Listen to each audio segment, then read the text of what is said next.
Le plus dur, c'est pas de faire des choix, c'est de vivre avec. Il y a des artistes qui n'ont pas commencé par chercher une scène.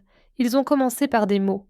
Percy Flo, c'est une écriture qui s'installe très tôt, puis le rap comme prolongement naturel.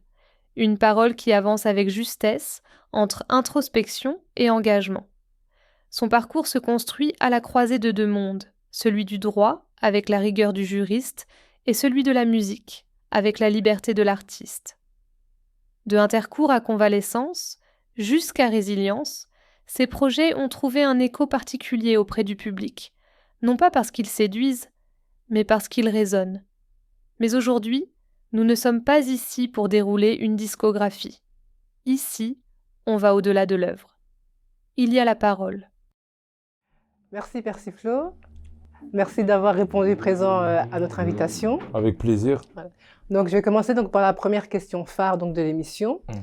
Donc, quand tu entends diaspora aujourd'hui, pour toi, qu'est-ce que ça signifie?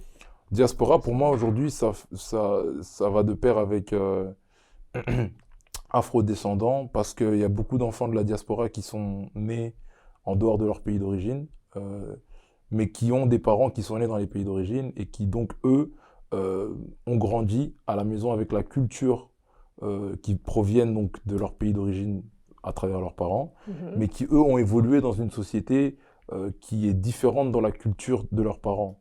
Et donc, pour moi, c'est ça qui crée la richesse de la diaspora. Sinon, peut-être développer encore plus, et éventuellement... donc, quand tu dis... tu parles plutôt en termes donc, de héritage, toi, ici? Bah oui, parce que qu'est-ce qui nous définit en tant que diaspora? C'est le fait qu'on est issu d'un endroit, qu'on partage des valeurs et des cultures de cet endroit, mais qu'on ne soit pas né dans cet endroit, même si on est originaire de là-bas. Et je pense que ça, c'est quelque chose qui est assez marquant chez nous, parce que nous, ici, on a parfois l'impression même, à travers l'éducation qu'on a à la maison, on a parfois l'impression même d'avoir toujours connu le pays dans lequel on n'a jamais été. Ouais, c'est vrai. Et donc ça, c'est quelque chose que je trouve assez fort. J'ai des connaissances parfois qui parlent lingala, parce que moi je suis congolais du coup, mais qui parlent lingala, parfois, j'ai pas envie de dire mieux que des Congolais du Congo eux-mêmes, parce que ce serait pas vrai, mais qui parlent tellement bien lingala qu'on a l'impression qu'ils ont vécu là-bas. Mais en fait, la culture a été tellement présente dans leur vie, en tout cas dans les transmissions familiales et dans le cocon à la maison, qu'au final, ben, ce sont des enfants de la diaspora parce qu'ils connaissent peut-être pas la réalité factuelle et sociale du terrain, mais la culture, en tout cas, ils en sont fortement imprégnés. Donc voilà. Merci pour ta réponse. Donc ici, je vais passer donc à la place de l'art, ici, donc toi, donc, dans ton métier, je vais dire ça comme ça. Est-ce que tu es toujours, est-ce que tu as toujours su donc, où te situer dans ton art? Où me situer, c'est-à-dire? Donc, par rapport, donc, quelle était donc ta place donc, quand tu as commencé donc, ton art, ta musique à chanter en fait? Est-ce que tu as toujours su donc, où allait donc, se situer donc, ta musique, c'est-à-dire donc, les thèmes que tu allais aborder? Ah ou, ouais, ou non. peut-être... Non, non, non, non. En fait, je pense que c'est quelque chose, en tout cas, qui pour moi est arrivé naturellement, mais j'ai pas fait de projection. Je pense que c'est quelque chose qui m'a sauvé aussi, peut-être dans ma carrière, c'est que je me suis jamais projeté. Donc, je me suis jamais dit, enfin, quand je me dis je me suis jamais projeté, c'est que j'avais toujours une vision de ce que je voulais faire, mais je me suis jamais projeté dans un cadre bien précis. Ça veut dire que je me suis jamais dit, voilà, dans tel nombre d'années, il faut que j'ai signé dans tel endroit, ou il faut que j'ai tel statut, il faut que j'ai jamais vraiment fonctionné comme ça. Parce que moi, j'ai commencé la musique par pure passion. Ça veut dire que c'était vraiment purement quelque chose qui m'animait et que j'avais envie de partager avec le maximum de personnes, mais désintéressé un peu. Ça veut dire que c'est que à partir du moment où en fait les gens qui t'écoutent ou les gens qui me suivent commencent à me dire « Ah mais ce que tu fais là, c'est vraiment intéressant, c'est vraiment bon, tu peux en faire quelque chose, tu devrais faire ci, tu devrais faire ça, tu peux viser telle chose », que là enfin, que là, je me suis rendu compte que, ok, il y a moyen de faire quelque chose, il y a moyen de traîner ça dans le temps. Parce qu'au début, moi, j'ai commencé la musique, je rêvais juste de faire un morceau, hein. À la Ouais. base des bases, c'était juste ça. Je suis parti au studio, mon premier rêve, c'était d'enregistrer un morceau, genre complet, et de le sortir à l'époque, parce que ça fait quand même longtemps que je fais de la musique, c'est sur MySpace, quoi. À l'époque, c'était de sortir sur Mhm. MySpace et d'avoir mon MySpace avec mon morceau, et qu'on puisse m'écouter à l'école en disant, eh purée, il a fait un son. Parce qu'à l'époque, faire un morceau, c'était quand même laborieux, donc c'était pas un truc qu'on faisait comme ça. Ouais. Donc du coup, ouais, voilà, moi j'ai commencé juste par vouloir faire un morceau et tout ce qui arrivait par la suite, ça s'est vraiment construit sur le tas, que ce soit mon amour profond pour l'écriture. Mhm. J'écrivais déjà avant, mais écrire des morceaux de rap, vraiment, j'ai vraiment pris du plaisir en m'essayant à le faire. Et voilà, je pense que j'avais pas de projection, donc je Pas de savais pas du tout projection. ce que j'allais faire, ce que j'allais devenir, et surtout, le plus important, je pense, c'est que j'aurais jamais imaginé que ma musique puisse avoir autant d'impact dans la vie de certaines personnes, quoi. Ça, c'était vraiment... Ouais. Enfin voilà, me dire que moi j'ai écrit un truc dans ma chambre à 2 heures du matin, parce que j'étais dans tel sentiment ou dans tel feeling, Ouais. et que voilà, qu'il y ait des personnes qui connaissent les sons, qui connaissent les paroles, qui connaissent les projets, ça touche, quoi, mais c'était pas du tout prévu, non. Mais justement, on va revenir donc par rapport à cette partie-là que tu expliques. Et donc, je disais donc par rapport au thème que tu allais aborder, Mhm. est-ce que dès le début, quand tu as commencé la musique, tu savais plus ou moins vers direction, enfin, quel thème tu allais aborder ou c'est venu Non. avec le Non, non, temps non. ou... Moi, ma musique, elle reflète beaucoup mes expériences de vie. Mhm. Et donc, du coup, bah, tu sais jamais ce que tu vas vivre. Donc, tu peux pas savoir. Je peux pas savoir aujourd'hui sur quoi je vais rapper dans 4 ans parce que je les ai Mhm. pas encore vécus. Mhm. Mais donc, non, je savais pas. Euh, et, et en fait, au début, moi, mes premiers morceaux, c'est ce qu'on appelle dans le rap de l'ego trip. Donc, c'était vraiment tout ce qui est figure de style, Ok. mise en avant. Ouais. C'est de la frime un peu. On peut dire ça comme ça, c'est de la frime en vrai, tu vois. Ouais. Et moi, comme j'étais à la base, des bases, moi, je suis quelqu'un qui kiffe la mode de Ok. fou malade. Ouais. Bah, moi, c'était sur ça que mes textes étaient basés de base. Ok. Ça veut dire que c'était basé vraiment sur tout ce qui est vestimentaire, tout ce qui était. Enfin, il y a beaucoup de références à des marques de vêtements, des marques de chaussures, parce que voilà, j'étais un grand. Ouais, j'avais vu un petit peu tes premiers clips. Ouais, surtout, ouais, ouais. j'étais un grand Mhm. sneakers addict. Je pense avoir changé. Mhm. Je pense que dans ma famille, tout le monde ne sera pas d'accord avec moi. Mais moi, je pense quand même que j'ai changé. J'ai quand même, voilà, je me suis discipliné par rapport à ça. Ouais. Mais donc voilà, je collectionnais énormément de chaussures. Donc je parlais beaucoup de ça. Et voilà, j'étais vraiment dans ce truc très superficiel en fait au début. D'accord. C'est devenu personnel que quand je me suis rendu compte de l'impact de la musique. C'est ça.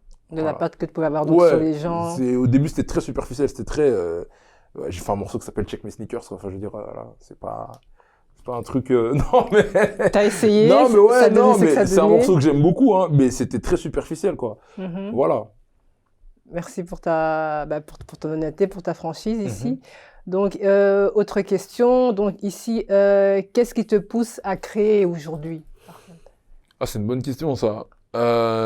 C'est vraiment une bonne question. Je pense que c'est une question que je me suis posée l'année passée. Parce qu'à un moment donné, on fait quand même le bilan, hein, tu vois, tu avances dans le temps. Je suis pas un artiste, euh, je suis pas un artiste confirmé en termes commerciaux. Ça veut dire que je ne vis pas de ma musique à 100%. Je fais pas des gros chiffres. Enfin, Mhm. voilà, je fais pas partie des 1% des artistes qui ont vraiment été excessivement exposés, qui ont une grosse exposition et qui ont des grosses rentrées d'argent. Donc forcément, à un moment donné, on se pose la question de pourquoi est-ce qu'on continue à le faire. Et en fait, je me suis posé la question de bah, pourquoi est-ce que tu as commencé? D'accord. C'était quoi? Pourquoi est-ce que tu as commencé Ouais. ce truc? Et est-ce que les raisons pour lesquelles tu as commencé euh, sont dans la continuité de la personne que tu es aujourd'hui? Aujourd'hui. Et la réponse était oui. Et en fait, la réponse, c'était oui, même si la motivation a évolué du coup. Parce qu'à la base, moi, je le faisais pour moi. Mhm. Et aujourd'hui, je le fais pour moi, mais pas que. Parce que je me Mhm. rends compte que bah, voilà, moi, j'ai j'ai un enfant aujourd'hui. Donc, du coup, je le fais pour lui aussi, en me disant que demain, bah, mes morceaux, ce sera mon héritage aussi pour lui. C'est ça. Et surtout que aujourd'hui que j'ai une voix quand même qui a à son échelle est écoutée par les personnes par lesquelles elle est écoutée, bah, je me dis que bah, ma voix elle doit servir à quelque chose et que ce serait irresponsable de ma part de pas l'utiliser à bon escient et de pas l'utiliser tout court en fait. Donc voilà pourquoi je continue à créer aujourd'hui, parce que je pense que j'ai des choses à dire qui peuvent parler à certaines personnes, qui peuvent peut-être potentiellement aider certaines personnes et qui m'aident encore moi aujourd'hui. Donc voilà. Ouais. Ben voilà, c'était bien clair en tout cas. Bah oui, bah. Encore une fois, donc on parle encore donc un peu de héritage que tu Mhm. pourrais donc laisser Mhm. à travers voilà, donc, ton parcours. Donc ici, ce serait donc une question donc, liée à tout ce qui est donc, un peu inspiration. Mhm. Donc, quelles sont pour toi, ou bien, enfin, quelles sont les figures donc, qui t'ont construit, donc ben voilà, donc les personnes qui t'ont construit à travers donc, ta musique, même d'abord à travers donc, ta vie personnelle peut-être, enfin, ce que tu es aujourd'hui, et aussi par rapport à ta musique. Je Quelles ont pense été que, ces ben, je pense figures que comme tout le monde, enfin comme tout le monde, je sais pas, mais en tout cas, comme beaucoup de personnes, je pense que d'abord, c'est la famille, enfin les personnes dans la famille. Donc moi, bah forcément mes parents, Mhm. ma mère d'abord, parce que elle m'a inculqué énormément elle m'a insufflé beaucoup de choses Mhm. que j'ai comprises plus tard quand même dans la vie, Dans la mais vie. que j'ai porté avec moi Ouais. en me disant que bah, voilà, tu sais, tes parents, quand tu as une bonne relation avec tes parents, bah, quand ils te disent quelque chose, tu le prends pour, enfin, tu le prends pour dit, quoi. Tu le prends pour C'est compte, tu te dis ça, que ouais. ce qu'il dit, c'est la vérité absolue. Et C'est donc, ça. il y a des choses que tu portes, même si tu comprends pas tout, tu prends. Donc, ouais, non. Ma mère m'a appris beaucoup de choses, m'a appris la discipline, elle m'a appris euh, la résilience. Pour ça, c'est mes deux parents, mais je veux dire, voilà, le fait de travailler pour obtenir quelque chose, la valeur du travail, la valeur du respect, énormément de choses qui m'ont servi toute ma vie et qui me servent encore. Mon père, du coup, aussi, qui lui m'a montré vraiment c'était quoi la résilience et qui a été une des premières figures de représentation importantes pour moi parce que il exerçait un métier en Afrique Mhm. que les Noirs n'exercent pas nécessairement ici. Et donc, du coup, dans mon cerveau, je me suis dit, mais attends, si mon père il peut le faire, Ouais, c'est qu'en fait, on peut le faire. Même si je le vois pas ici, c'est que c'est possible. c'est ça. Et puis à travers toute sa sagesse aussi. Souvent, moi, tu vois, dans ma musique, j'ai beaucoup de locutions latines, j'ai beaucoup de... En fait, moi, mon père, c'est quelqu'un qui parle beaucoup en métaphore, qui parle beaucoup en maxime, beaucoup en citation. Enfin, voilà, Ouais, il est vraiment que dans ça. Et d'accord. donc, du coup, des fois, il va me lâcher un dicton et puis il va me dire, mais est-ce que tu as compris ce que ça veut dire? Ouais, Non. Du coup, il va m'expliquer ce que ça veut dire. Donc, en fait, je me suis rendu compte, c'est plein de trucs que je me suis rendu compte après. Hein. Parce que je me disais, mais toi, t'as toujours des phrases de latin. Des trucs. Mais en fait, mon père, par exemple, quand je le. Parce qu'il vivait pas avec moi tout le temps, mais quand je le voyais et que je passais du temps avec lui, il me faisait traduire des textes de latin, par exemple. ouais, Donc, je faisais des versions à la maison. Et en fait, à chaque fois, c'était des textes avec une morale. Ok. Comme les fables. C'est Donc ça. c'était quelque chose de voilà. Donc c'est tout plein de trucs qui m'ont forgé en fait dans mon mental et dans ma personne. Mhm. Et donc ouais mes parents. Et puis après c'est les figures de représentation Voilà. beaucoup que j'ai eu. Du coup ben moi malheureusement à l'époque où j'ai fait entre guillemets où j'ai construit ma personnalité de jeune homme, les figures de représentation que j'avais, c'était pratiquement que outre-Atlantique, quoi. C'était que en Amérique parce que on n'avait pas, on ne visibilisait pas assez les personnes de la communauté, en tout cas afro, C'est ça. ici. Et donc, du coup, ben, on se rattache à ce qu'on voit et à ce qui nous ressemble. Donc, forcément, moi, j'ai été baigné par tout ce qui est américain. Donc, Denzel Washington, c'est mon acteur préféré. Il est un peu de tout le monde, j'ai l'impression aussi. Là. Oui, mais Ouais, c'est vrai. après moi je sais pas pour les gens, mais moi, Denzel Washington, ce qui m'a vraiment touché chez lui, c'est les rôles. Ouais, C'est les rôles qu'il choisit. c'est ça. Et au-delà de son interprétation, qui est Mhm, toujours magistralement incroyable, c'est ça. mais c'est les rôles qu'il choisit parce que dans tous les rôles qu'il choisit, il y a toujours une nuance, une perspicacité, une richesse dans le personnage. Même des fois, il joue des personnages qui sont pas nécessairement très catholiques, tu vois. Mhm, Mais quand tu décortiques un peu le personnage, tu vois que c'est beaucoup plus complexe que ce qu'on pense que ouais. c'est. Donc déjà ça, donc ouais, Denzel Washington, ça a été une de mes plus grandes. Vraiment, c'était waouh quand j'ai découvert Denzel, c'est ma vie. Et puis du coup parce que moi je suis cinéphile, Ah, du d'accord. coup je me suis tapé toute sa filmographie plusieurs Ouais, fois. c'est ça. Donc ouais, il y a eu des Denzel Washington, après forcément il y a eu des rappeurs. Le premier rappeur, je crois, qui m'a vraiment marqué, c'était 50 Cent, je pense, Ouais, comme beaucoup de gens. ouais. Du coup, je sais pas, t'allumes ta télé, tu vois un gars parce que le premier clip c'est le premier clip de 50 qui a vraiment pété, c'est Inda Club. Ouais, c'est Donc ça. t'allumes ta télé, tu vois un noir tout balèze qui rappe mais tête à l'envers À à la l'envers. tu vois, tu dis, mais attends, c'est quoi C'est ça, quoi, Qu'est-ce ouais. qui se passe ici? On est où, Je te tu vois? jure. Avec un bandeau de sport que t'as jamais vu. Enfin bref, c'était Ouais. grave marquant. Ouais, je pense que cette scène, elle est culte Non, dans elle la est tête culte des de gens. fou. Elle est culte de fou malade. C'est vrai. Donc voilà. Et puis du coup, j'ai été acheter l'album Get Rich or Die Trying. C'est le premier album que j'ai acheté avec mon argent. Ah, d'accord. J'avais 12 ans, je pense, quelque chose comme ça. Ouais. Donc il y a eu 50 Cent. Après, donc quand j'ai bien commencé à écouter le rap américain, je suis tombé, amoureux de la musique de Lil Wayne. Ouais. Parce qu'en fait, en commençant à écouter un peu, à comprendre un peu l'anglais, je me suis dit, mais en fait, il dit des trucs de fou, lui. Il dit vraiment des trucs de malade. Comme Et quoi, puis, exemple? il disait souvent, I'm a Martian, genre, je suis un martien, tu vois. Mhm. Le gars, bon, déjà, le gars, il fait 1m65, il a des locks, tu vois, il est tatoué de partout, C'est il ça. crie un peu comme ça, tu dis, mais il est fou, Ouais. ce type, en fait. Il est un C'est peu vrai. zinzin, tu vois. Mhm. Bon, je pense qu'il y avait la ligne et toutes sortes de drogues aussi qui le rendaient un peu fou. Mais Ça se peut, c'est au-delà vrai. de ça, tu vois, c'était un personnage vraiment atypique Ouais. de fou.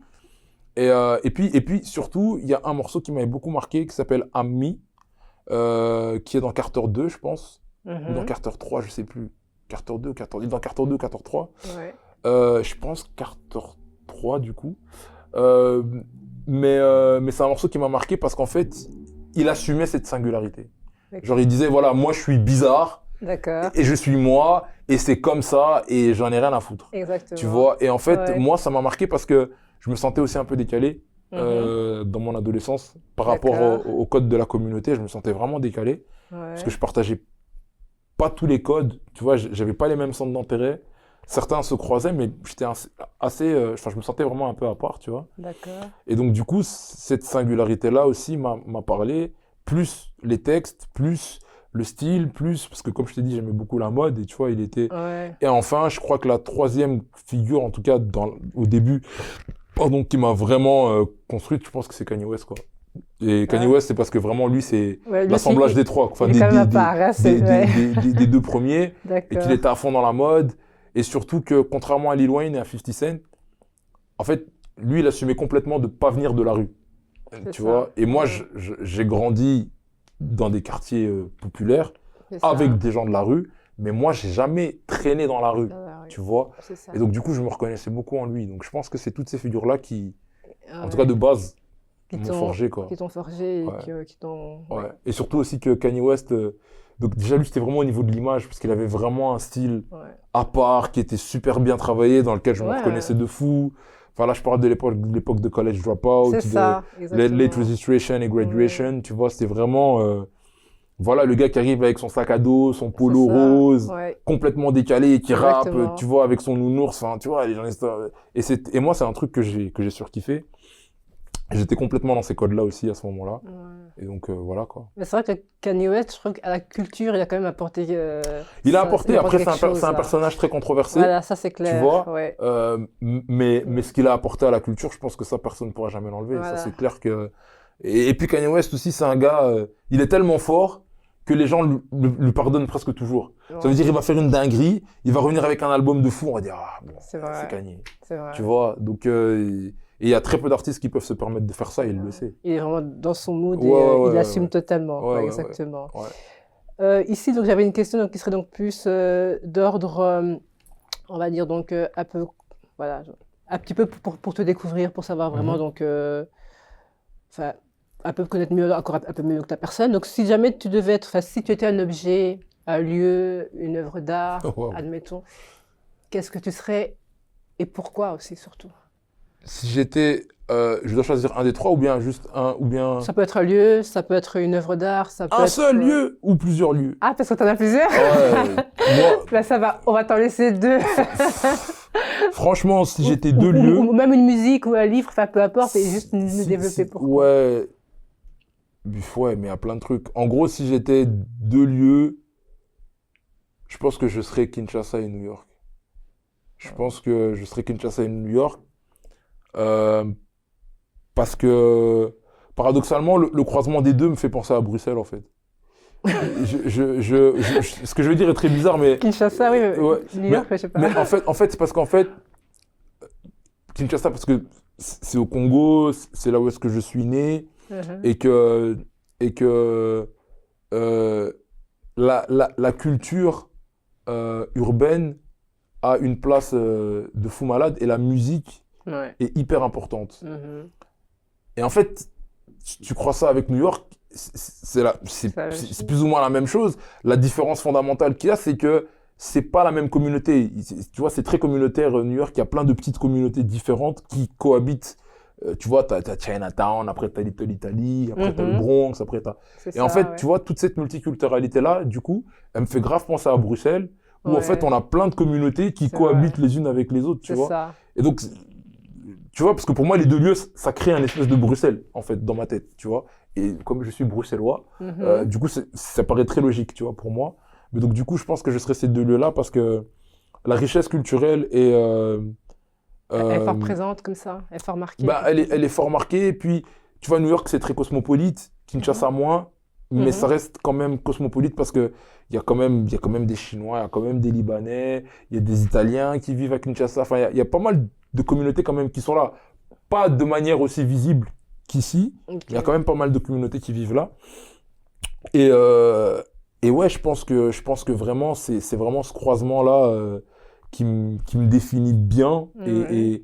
Et puis c'est aussi, tu sais, dans les grandes villes comme New York et comme Kinshasa, Mhm. t'as aussi cette, cette ambivalence sociétale entre des quartiers très défavorisés et Ouais. puis des quartiers très aisés. Tu vois, Ouais, Et il y a la même ouais. chose à Kinshasa, la même chose à New York, il y a la même chose à Bruxelles, tu vois. Ouais. Donc, tu vois, je pense que c'est vraiment ces deux endroits dans lesquels je me sens bien, mais enfin, je me sens chez moi, quoi. Ouais. Je veux dire, ouais, je me sens dans mon élément. Ça veut Ouais. dire, la première fois que je suis retourné au Congo, en étant adulte, Mhm. pas ado, parce que moi, je suis retourné à plusieurs étapes de ma vie. Je suis retourné enfant, puis Ouais. début d'adolescent, et puis début de vie d'adulte, et puis vraiment adulte. Mais quand je suis rentré vraiment à Kinshasa comme un adulte, Mhm. voilà, j'ai ressenti un bien-être comme ça que je peux pas exprimer, enfin, je sais pas décrire en fait, mais je me suis vraiment senti à ma place, genre. Ouais. Et la première fois que j'ai été à New York, c'est un sentiment similaire que j'ai eu parce que c'est tous les codes avec lesquels j'ai grandi, tu vois. Ouais. Du coup, comme je te parlais de figures de représentation, donc il y a plein de trucs que j'ai vu à la télé, où je m'étais documenté dessus et tout. C'est ça. Et en fait, arriver dans ça, Ouais. ben déjà, c'est des choses que tu connais un peu, mais que tu vis. Mhm. Et puis, par rapport à ma personnalité, et par rapport à la manière dont moi, je vois les choses et la vie, le lifestyle, en fait, de ces gens-là, il me Ouais. correspondait. Donc, du coup, je me sentais vraiment à l'aise, quoi. Je veux dire, je me sentais bien, tu vois. Ouais. Alors, je suis pas en train d'effacer tous les côtés négatifs qu'il y a dans ces deux endroits, parce qu'il y a énormément de problèmes, mais il y a des problèmes partout. Mais en tout Exactement. cas, ce qui me définit bien, je trouve que c'est ces deux endroits, quoi. Donc tu serais un mix donc de, on va dire, de New York et de Kinshasa, Ouais. du coup, c'est Ouais. ça? Du coup, parce que je suis un Africain d'Amérique. L'Amérique. Tu vois ce que je veux dire? Tu C'est vois? ça. Mais qui a grandi en Europe. Mais qui a grandi en Europe. Donc, Qui a grandi à Bruxelles. voilà. Tu vois? Ok, ça a été clair. En tout cas, ça mérite d'être clair, en tout cas, on va dire ça comme ça. Donc là, on va revenir un petit peu donc, à tes œuvres que tu as fait jusqu'à présent. Mhm. Est-ce que, donc, au niveau de ta discographie, est-ce que donc, il y a une œuvre que tu ne t'attendais pas, voilà, que les gens s'en accaparent, on va dire ça comme ça, de manière Alors, je pense que... personnelle, peut-être, donc par rapport à leur vie. Je pense que il y a deux. Donc la première œuvre, je pense, parce qu'il y a une œuvre à titre personnel et puis il y a une œuvre à titre collectif. Mhm.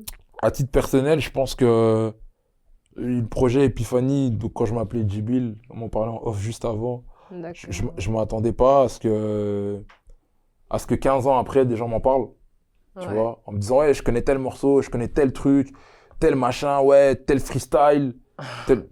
En fait, tu sais, des fois, je vais acheter mon pain et je croise des Ouais. gens à la caisse qui me disent ah, c'est toi Djibil. Je dis ouais, purée, tu sais que je t'écoutais quand. Ouais. Et t'es en mode. Enfin, tu vois, moi, je vais acheter mon pain, tu vois. Mhm, c'est ça. Mais Ouais, ça me touche toujours, à chaque fois. À chaque fois, ça me touche. clairement. À chaque fois, ça me touche beaucoup. Et ça me marque parce que c'est difficile des fois d'avoir du recul sur ce qu'on fait. Tu sais, tu fais un truc et moi, je suis pas à un niveau où, ben voilà, j'ai des chiffres de zinzin ou encore, en plus à l'époque où je le faisais, c'était pas quantifié comme ça. Mhm. Donc, c'est très difficile de jauger l'impact comme ça sur des critères, on va dire, objectifs et Mhm. mesurables. Mhm. Mais du coup, c'est que quand je me promène et que je me retrouve dans différents endroits que je me rends compte de ça. Donc ça, je pense que c'est Epiphanie. Et puis à titre collectif, c'est le Hype Swag, la Hype Tape Volume 1. Je pense que ça, ouais, quand on a sorti ce truc-là, je crois que c'était un 11 juillet 2011. Ouais. Ben en fait, il y a eu un shift à Bruxelles, quoi. C'était... Parce que les gens m'en parlent encore aujourd'hui, comme si on avait sorti ça hier, alors que c'était à 15 ans, tu vois. Ouais. Et ça, c'est fou. Ça, vraiment, franchement, ça, c'est fou. Parce que Ouais. nous, on était des jeunes, tu vois. On faisait ça de manière désintéressée. On s'est pas Mhm. dit, on va sortir ça. Après, on va nous appeler par des maisons de disques, on va signer là. Enfin, tu vois, on n'était pas du tout dans ça. Ouais. On a sorti ce truc-là, on a fait une soirée chez moi, on a mangé des pizzas, on a rigolé. On a dormi, on s'est réveillé.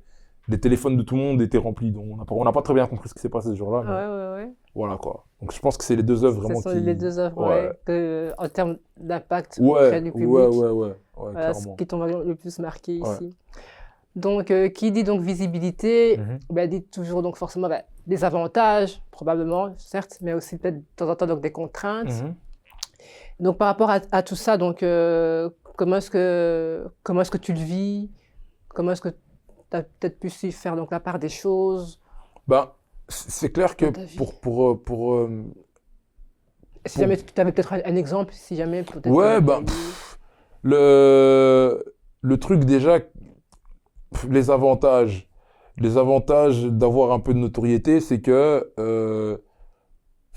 ben, je sais pas, dans certains domaines, genre, peut-être quand tu dragues ou des trucs comme ça, à l'échelle locale, ça peut aider, tu vois, parce qu'on te connaît un peu, t'as un peu plus de... Voilà, ça vend un peu plus de rêves quand même, tu vois. Voilà. Donc ça, on va pas se mentir, ça aide un peu. Pas que parce que, voilà, mais ça aide un peu. Je pense aussi que bah, tu connais beaucoup de gens, donc des fois, quand les gens ils t'ont à la bonne, moi je me rappelle, un exemple que je me rappelle, c'est un gars qui aimait bien ma musique, et un jour je partais au McDo, mais je sais plus c'était à combien d'années, mais je pars au McDo, et en fait le gars me reconnaît parce qu'il est à la caisse. Bon, je pense qu'il travaille plus au McDo, donc je peux le dire. Donc du coup, j'ai rien payé ce jour-là. J'ai Voilà. rien payé, et je crois qu'il nous a mis, genre, on était deux, il nous a mis genre 4 menus, un truc comme ça, tu vois. C'est des petits trucs comme ça qui sont cool, parce que moi, au final, je viens payer ma commande, mais le gars me dit non, t'inquiète, je gère. Et puis au final, tu payes rien, et tu vois. Donc ça, c'est des petits trucs comme ça. Mais je crois que le plus gros avantage que j'ai pu avoir de tout ça, c'est de construire je sais pas comment expliquer ça, mais en fait, moi, il y a beaucoup de gens qui m'ont écouté à une certaine époque ou qui m'écoutent encore aujourd'hui, avec qui je travaille dans d'autres domaines aujourd'hui. Ok. Ça veut dire que c'est devenu des partenaires, Ok, ouais. tu vois. Et en fait, le fait qu'ils il m'avait déjà à la bonne, à l'époque où il m'écoutait, Mhm. eh ben, fait qu'ils ont gardé un bon souvenir de moi, donc ils ont un bon sentiment à mon égard. Et donc, du coup, ben, dans le rapport professionnel, j'en bénéficie mais d'une manière que j'aurais jamais cru pouvoir bénéficier. Tu vois, dans différents domaines, que ce soit dans l'économie, dans l'audiovisuel. Ça ouvre des euh, portes un peu. ouais, C'est ça. donc ça, mais par contre, les contraintes, bah, c'est que tu es exposé, donc du coup, forcément, tout ce que tu fais, ben, voilà, si demain tu pars en boîte et que tu t'embrouilles, ben forcément, toi, ton embrouille, vu que à l'échelle locale, tu as plus de notoriété, ben, ça aura plus de conséquences. Les choix que tu fais dans ta vie, ben, en fait, voilà, t'es un personnage public, quoi, tu vois. Mhm. Donc, du coup, tout ce que tu fais est un peu plus scruté. Et puis, des fois, bah, à contrario, bah, ça peut être un désavantage aussi dans ta vie privée quand tu veux courtiser des gens. Parce que du coup, bah, y a toute une connotation parfois qui est négative par rapport à déjà à ce que tu fais. Et puis Mhm. à l'image que tu renvoies aussi. Parce que Mhm. l'artiste et la personne, des fois, c'est pas vraiment la même Ouais, chose. c'est vrai. Et en fait, c'est difficile de vouloir découvrir la personne quand t'aimes pas l'artiste. Tu vois. Ouais. Donc, ça fait partie peut-être des contraintes, je pense. Ça, c'est ça. Et tu arrives à te préserver de ça comment, toi? De Ben, moi, je me manière, préserve de ça en appliquant littéralement le principe de vie privée. C'est ouais. privé, C'est tu ta vois vie ce que je veux dire? privée. C'est privé. Alors, paradoxalement, je parle de certaines choses très personnelles dans mes morceaux, Mhm. mais pour moi, ça n'entache pas ma vie privée parce que c'est souvent antidaté, quoi. Ça veut dire, je vais pas parler d'un truc qui s'est passé hier, aujourd'hui, et sortir le ça. morceau demain. Ouais.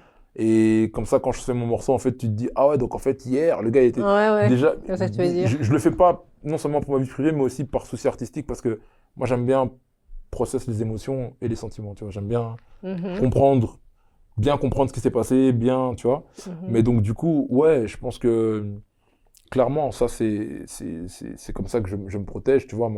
Ma vie privée, c'est important. Et je pense que c'est des choses qu'il faut que je garde. Parce que si tu donnes tout aux gens, il te reste plus rien, tu vois. Exactement. Et je pense qu'aujourd'hui, on est déjà dans une ère où on donne beaucoup, on partage énormément de choses avec les gens, avec les réseaux sociaux, ce qui n'était pas le cas à l'époque où Instagram et TikTok et Snapchat n'existaient pas. Mhm. Sur Facebook, déjà, les gens ils commençaient à partager beaucoup, mais là, avec les stories, tu vois, ça a pris encore un autre niveau. Donc ouais, je pense qu'aujourd'hui, on partage beaucoup dans le visuel, dans la musique. Donc du coup, faut se Il faut préserver, savoir se quoi. préserver, hein. Exactement, tu as raison. Et donc ici, ben, pour donc clôturer donc, notre échange, notre Mhm. séance, donc j'ai une dernière question donc ici à te poser. Donc aujourd'hui, qu'est-ce que tu aimerais que les gens donc, comprennent donc, de toi, donc au-delà de ton art, quoi? Waouh. J'aimerais que. Ce que j'aimerais. Ouais, bah après, c'est ce que j'aimerais, hein, c'est pas nécessairement ce qui va se passer. Mais ce que j'aimerais, c'est que les gens enfin, ouais, comprennent ou retiennent, c'est que. Mhm. Ben, c'est juste. En fait, moi, je suis un enfant passionné, mais vraiment par le partage, en fait. Parce que la musique, c'est du partage. Mhm. Mais toutes les formes d'art, en fait, sont du partage. Je Mhm. veux dire, de l'acting, c'est du partage. La danse, c'est du gros partage. Mhm. Euh, la musique jouée, c'est un Mhm. gros partage. Mhm. Et en fait, moi, je suis fasciné par le partage et je pense que c'est pour ça que je suis quand même philanthrope dans ma manière de voir les choses. C'est qu'en fait, pour moi, c'est le plus important dans la vie, c'est comment est-ce qu'on se partage les choses. Est-ce que c'est de manière équitable? Est-ce que c'est de manière injuste? Mhm. Est-ce que c'est de manière constructive? Mhm. Est-ce que c'est de manière, euh, euh, j'ai pas envie de dire positive ou négative parce que je pense qu'il faut un peu des deux. Mais Mhm. c'est toutes les formes de partage qu'on peut avoir euh, que moi j'essaye d'incorporer dans mon art et que j'essaye d'améliorer en tout cas euh, dans ma vie au quotidien et dans ce que je fais, d'améliorer nos rapports de partage. Parce qu'au final, je pense qu'on est l'être humain, c'est un animal social. Je pense qu'on est là partager, en fait.